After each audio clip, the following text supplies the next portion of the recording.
শনিবার রাজ্যের মুখ্যমন্ত্রী শপথ নিয়েছেন আর রবিবারই কাজ শুরু করে দিয়েছেন নবনির্বাচিত বিধায়ক। মেদিনীপুর বিধানসভা কেন্দ্রের নবনির্বাচিত বিধায়ক ডক্টর শঙ্কর গুছাইত।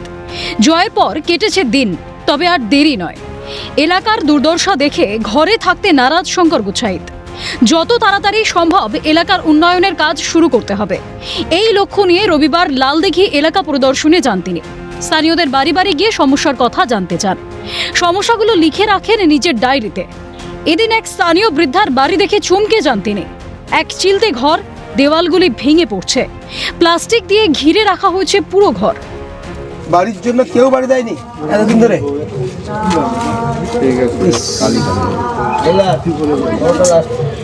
সবাইকে জানিয়েছেন? সবাই জানে, কেউ বাড়ি দেয়নি। না দিবে 25,000 দিবে তাহলে হবে। আপনি 25,000 টাকা দেবেন কি? ওইটাই তো বলতে যেতে তখন বললে যে দেখা যাক, যদি হাতে এক্সট্রা টাকা হয় তাহলে তোমার ঘর হবে, নাহলে হবে।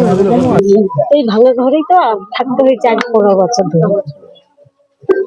জানিয়েছিলেন আগে?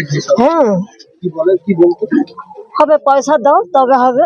এবং আমি কথা দিচ্ছি এই বাড়ি আপনার হবেই, এবং সেই বাড়ি হওয়ার ছবিও আপনাকে ডাকবো সব প্রেসকে দেখানোর জন্য। এই হচ্ছে পরিবর্তন, কি ছিল আগে আর কি হচ্ছে দেখুন।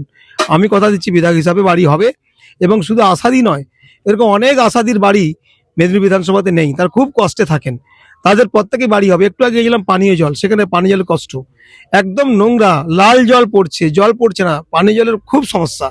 এবং প্রতিটা বাড়িতে পানীয় জলের ট্যাপ যাওয়ার কথা, প্রতিটা বাড়িতে জল জীবন মিশন কেন্দ্রীয় সরকারের প্রকল্প, সেই টাকাটাও খেয়ে নিয়েছে।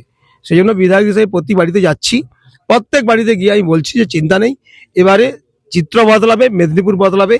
মেদিনীপুরের মানুষের সমস্ত সমস্যার সমাধান হবে, চিত্র বদলাবে, আশ্বাস নবনির্বাচিত বিধায়ক ডক্টর শঙ্কর গুছাইতের। অভিষেক চক্রবর্তীর রিপোর্ট, ক্যালকাটা নিউজ।